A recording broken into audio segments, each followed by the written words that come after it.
Hey there, it's Eric. How would you like to travel for a month with your entire family anywhere in the world without quitting your job?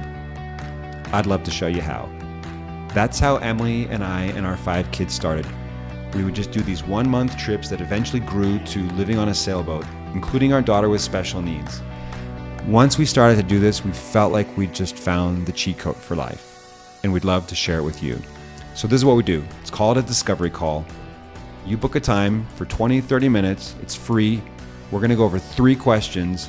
And when we do this, you're going to be able to launch your first of many, hopefully, family adventures. Does not require you to quit your job. All you got to do is go to theawesomefactory.nyc/discovery, pick a time that works for you, and we'll get on and we'll get you going. Why do I do these for free? Because everyone deserves to know what's possible in their life, including you. So, love to see you there. What do you do when you and your sweetheart don't have the same dream? That's what we're going to talk about today on the What Could Go Right podcast. I am Eric Orton. I'm Emily Orton. And here we talk about personal growth, family connection, and raising adult kids. So on the last episode, we were talking about we talked about blue sky questions and how to get in touch with the parts of yourself that are your true interests, desires, the things that you really want to learn more about and grow into, and purposefully doing that without taking into consideration, and I don't mean to be rude here, without taking into consideration the expectations or hopes that, let's say, your spouse or other people might have for you. And so that's an important step because it's really important to get to our own foundation. But then if you and your spouse do this exercise, you're going to come up with a set of answers. And you might have dreams that overlap, Venn diagram style, and you might have some that are not overlapping at all. Or at least they don't seem to. So then what do you do? And this can be a fraught, thorny area. Yeah, I think this can be really tricky, especially in the personal development world. You kind of say like, well, hey, if there's anybody who doesn't want exactly the same thing that I want, then that means we're misaligned and it's time for us to part ways. And I don't agree with that assessment. Me neither. I think Let's stick together. I think there are a lot of ways to share in each other's dreams without wanting exactly the same thing. If what you want is for each other to, continue to grow, then you're in a good spot. So, for example, I think one of my favorite stories, we were listening to a friend of ours was telling us he had this amazing opportunity. He got invited to hike Mont Blanc. Did I say that right? France, yeah. Mont Blanc.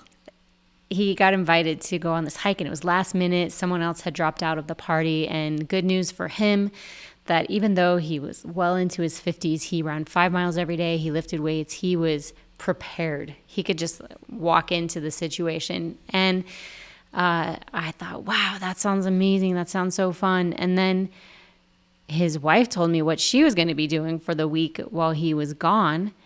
She was going to be at home. She was going to open all the cabinets and cupboards in the whole kitchen, take out every single item, reassess what she wanted to keep, reorganize every single thing. And he wouldn't be coming in and out or needing things throughout this whole project. And I thought, oh, that actually sounds really good. I would have a tough time deciding which one of those things I would want to do because I have a strong pull to like making the environment that I live in more functional, more beautiful, whatever it might be. And for Eric, it was like easy peasy. I do not care about the kitchen, right? The fact that you still feel torn between this is just crazy to me. That would hold any draw for you at all is mind-blowing to me, which I love you. And yet here we are, right? and you have been my hero in putting in kitchen cabinets for me in the past. I'm just saying, romantic. Like, I've seen you support my dreams in that way, and I have gone on adventures with you. Actually, that was one of ours where we did not think that our dreams or interests were aligned, and we found out we were wrong. Ta-da. Do you want to tell that? Yeah. So when we were thinking about living on a sailboat, first of all, I'll say we were not thinking about living on a sailboat. I was. And I cozied up to Emily one day as we watched the light pour into our apartment, and our kids were playing quietly on the floor, doing their things that make little kids so cute. And I said to Emily, I think the 7 of us on a sailboat would be enough universe for me. The 7 of us on a sailboat would be enough universe for me. And I just looked lovingly into her eyes. And she looked lovingly into my eyes, beautifully masking all of the fear and terror and pyrotechnics that were going on behind her eyes and her brain. Because this is not something that she wanted, something that scared her because she had a deep fear of deep water. And so how did it come to be that we as a family did live on a sailboat? It wasn't because I just said, look, my way or the highway, this is what we're doing. I think we came to it very amicably. And I'll just sort of give the very, very brief version. I much more was interested in the adventure, in the travel, in seeing kind of exotic places and the challenge and the skill of sailing. That was really interesting to me. And the history of it, all the people who had sailed throughout history. The timelessness of it. Yeah. Nostalgic. And I'll try and restate what my understanding is of your perspective, and you can tell me where I'm right or wrong, which is we will be together as a family all the time. We will have our home with us at all times. We'll be able to sleep in the same beds. We'll have our setup will travel with us. And so we might be going to a new island or a new anchorage or a new country, but first of all, we'll be going together as a family. And wherever we go, we'll have our life with us. It won't be like pack up, travel, unpack, set up, and then break down, pack, travel again. It won't be that constant breakdown and set up lifestyle that we think of with travel. Everything would just go with us. We would drop anchor, raise anchor, and keep going. And that part appealed to you. Is that fair to say? Yeah, I was really interested in our family relationships being stronger. It is an advantage when you set up one time and then you don't have to set up again. It's a little bit of a misnomer because of how groceries work on a sailboat. But for me, the top priority has always been the family relationships and knowing that if we did something like this, the kids would get to have you around and your influence around and really get to know you and you get to know them at a new level, and that we would share these unforgettable experiences.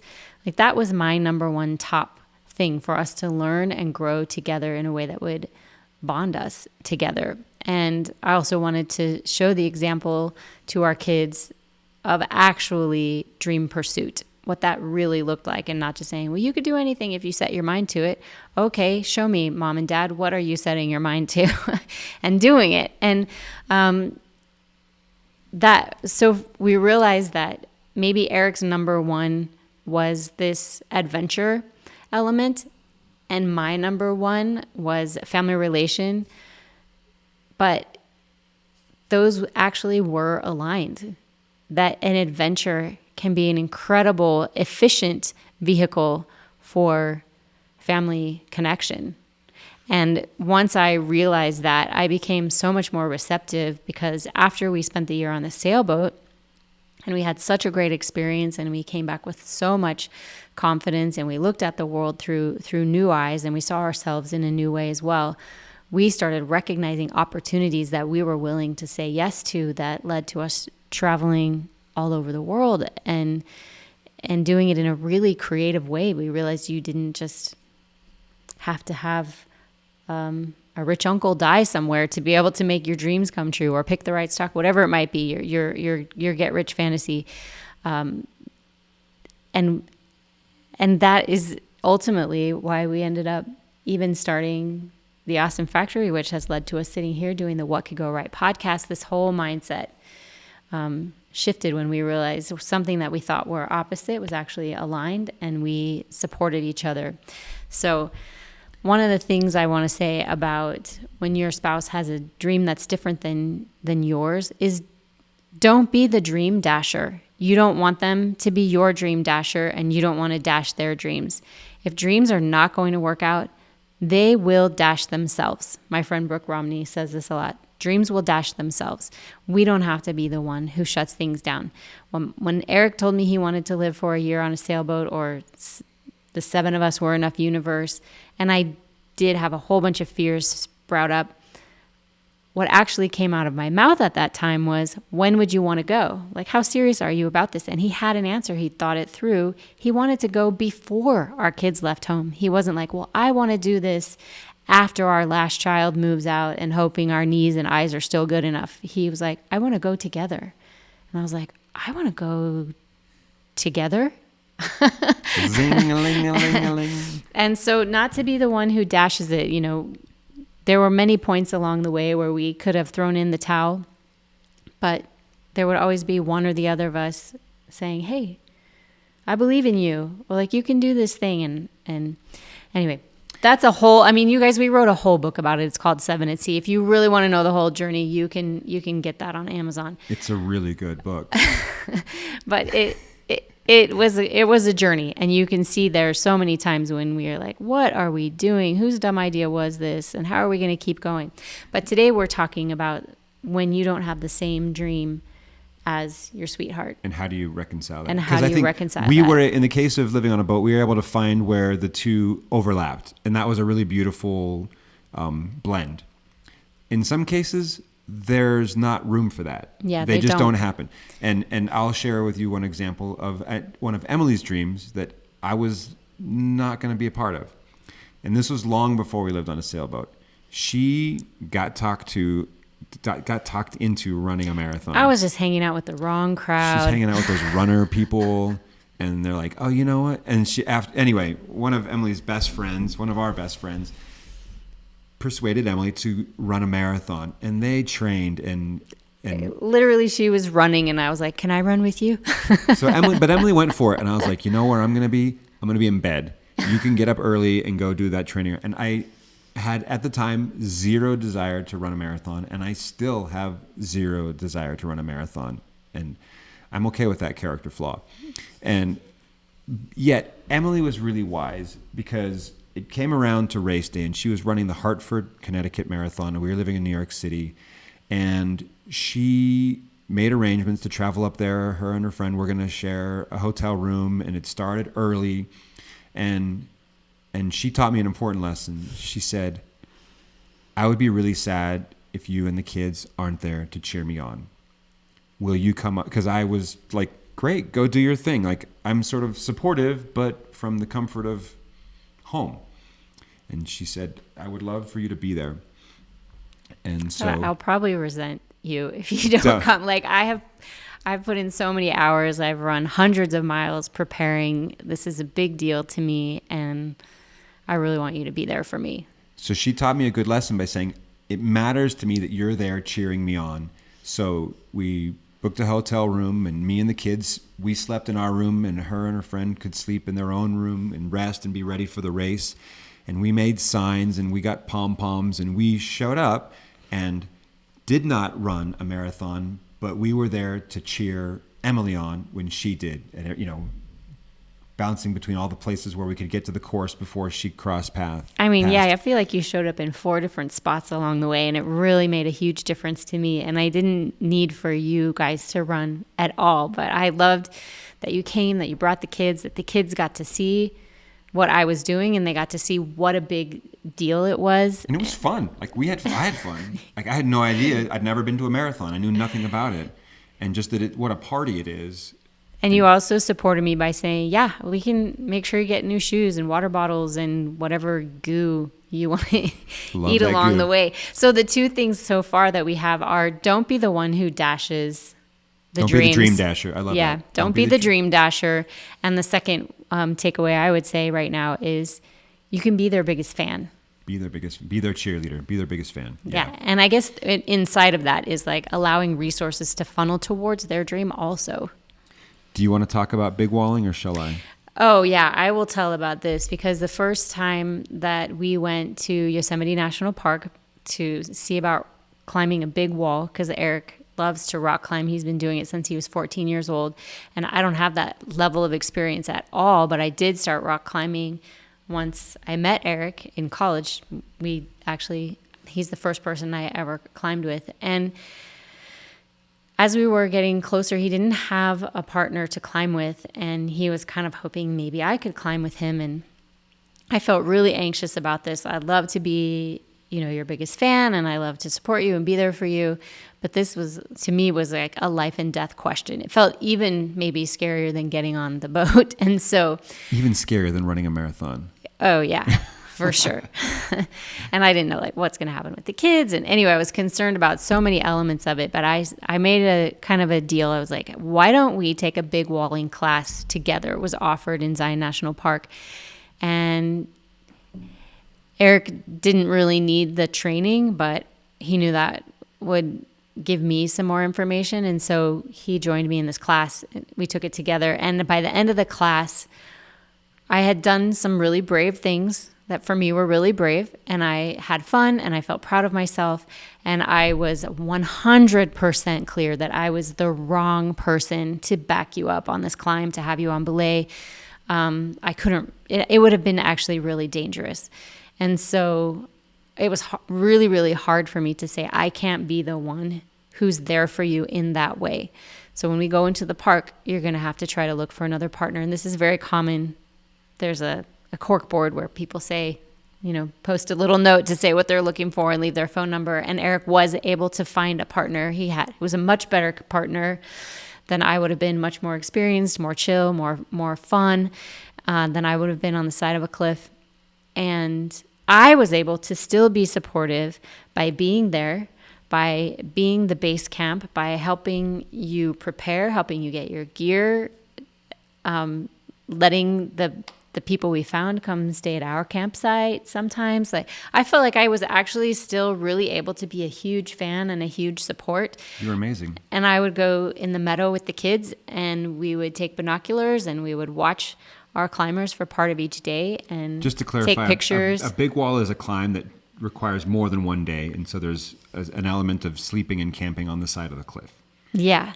And so I would be at the campsite with the kids and in the park and, doing the things that whatever we were doing that day, but come and check in on you and take pictures and make sure we knew you were okay. And I was there to drop you off, and I was there to pick you up, and we were there cheering for you. But it was definitely not one that I was going to be able to do with you. And that was a really good lesson for me personally, as someone who's like, it's in my nature to want to be everything that you need. And just realizing I literally cannot do that. If I went with you, we would both die. Well, I think as an example of this, that was when 2000. I feel like that first trip was 2017. I think so. And so it's been 6 years on, because we're going back to Yosemite next week, and I'm planning to meet up with one of my climbing partners, and we have plans to work on a big project. And there's no confusion about the fact that I'm going up and you're not. I'm going to stay in the valley. I'm going to go on some hikes. And we're able to share. So maybe the compromise is we go and we all get to enjoy Yosemite, which is truly one of the great places on earth. But we're going to go and we're going to enjoy it in different ways. And for some of those days, you'll look at me through binoculars and we might text back and forth, but I'll be on a cliff and you'll be in the campsite. Mm-hmm. And I'll be having grilled cheese. And you'll make me a burrito that I'll eat 3 days later. Yeah. And so we can share proximity, I guess, and we can share the beauty of being in that tremendous place. But I get to go up and have my fun on a cliff, and you get to. And it's not fun. It's really not fun for me to do that. So I think that's an example of you cheering for me. And I'll go back and I'll say there was a time when, because I was getting back into climbing after a long hiatus, there was a financial investment that needed to be made. And you said, Eric, it's worth it. Buy yourself a new rope. Buy yourself 2 new ropes. Buy yourself new gear that's gonna keep you safe, that's gonna let you grow in your skills and your ability. And so I was very reluctant to do that. That's true. And that was one of the hangups. And you said, look, you encouraged me to spend the money. Yeah. Just like, you're talking about running and shoes and things like that.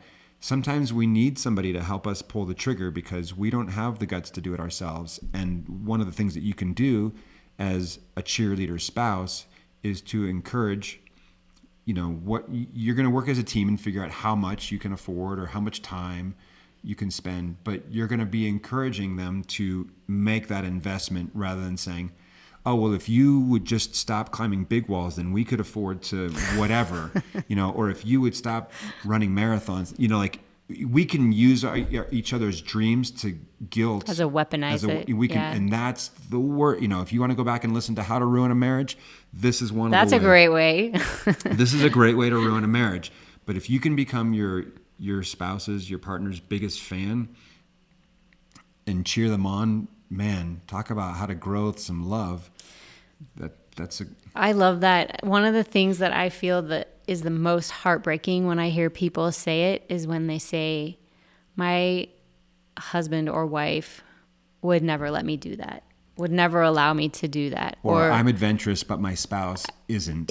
Oh. Yeah. And that is a hard one for me to hear, because I do feel like there are so many ways that we need to be cheering each other on, and that we can cheer each other on. And like, for example, we were coaching with one couple that actually came on a sailing trip with us, and it was a really good learning experience for them because the wife was able to realize, oh, wait a minute, I want my husband around so much with the kids all of the time that I'm actually in competition with his other great love, which was an outdoor athletic activity type thing that was something that he would need to do solo, kind of like me running marathons.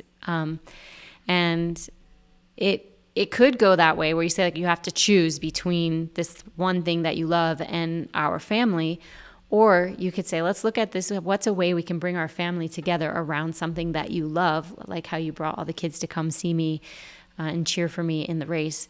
And it was just such a good eye-opening moment for them in their marriage to realize, oh, wait a minute, I know that our family is a good thing and being together is a good thing, but is there a way I can do it without it being at the expense of something that my husband really genuinely loves and that nourishes him?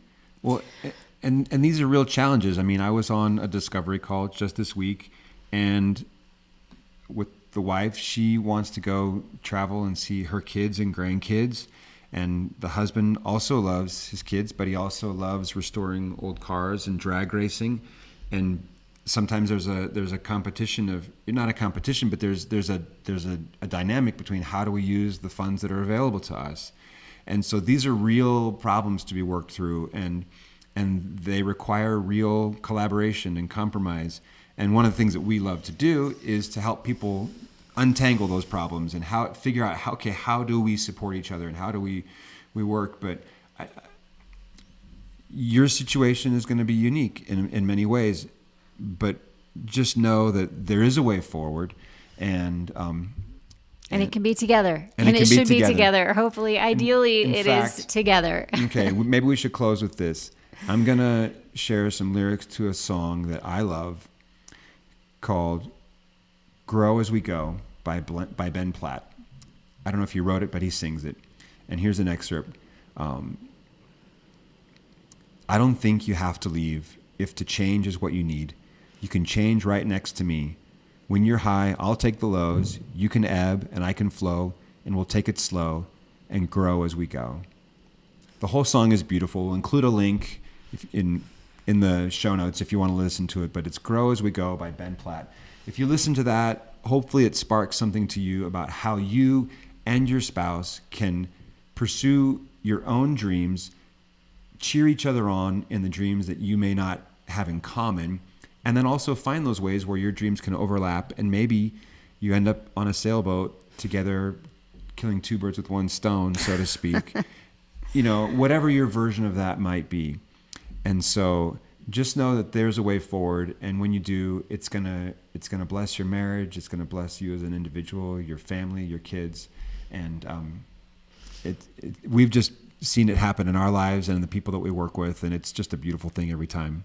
I have one more thing to add to this. Yeah. That was a beautiful closing, but I forgot to mention that one of the ways that you can be a biggest fan for your husband, wife, loved one is not only to encourage their dreams, but to praise them, to your spouse, to your husband, to say, like, I think it's really cool that you're doing this, or I'm so impressed that you're doing this, or I see your dedication, I see you putting in the time, like recognizing their efforts in a complimentary way. And then not just to your spouse, but to your kids, to your parents. If they say, oh, what your husband is doing this crazy thing again. So like, I'm really proud of him. Like, he's done a lot of progress. He's overcome so many fears. I'm really inspired by what he's doing right now. Just there are so many opportunities to have their back and be their biggest fan. I love it. And I love it when you do that for me, when you tell other people, whether they're our family members or even just friends or strangers, when you sing my praises, it makes me feel amazing. And I hope that I hope that I return the favor. Yeah, thank you so much. You bring out the best in me. So we always love to end with this question: what could go right? Thanks for listening. Hey there, it's Eric. So this is what we do. It's called a discovery call. You book a time for 20, 30 minutes. It's free. We're going to go over 3 questions. And when we do this, you're going to be able to launch your first of many, hopefully, family adventures. Does not require you to quit your job. All you got to do is go to theawesomefactory.nyc/discovery, pick a time that works for you, and we'll get on and we'll get you going. Because everyone deserves to know what's possible in their life, including you. So, love to see you there.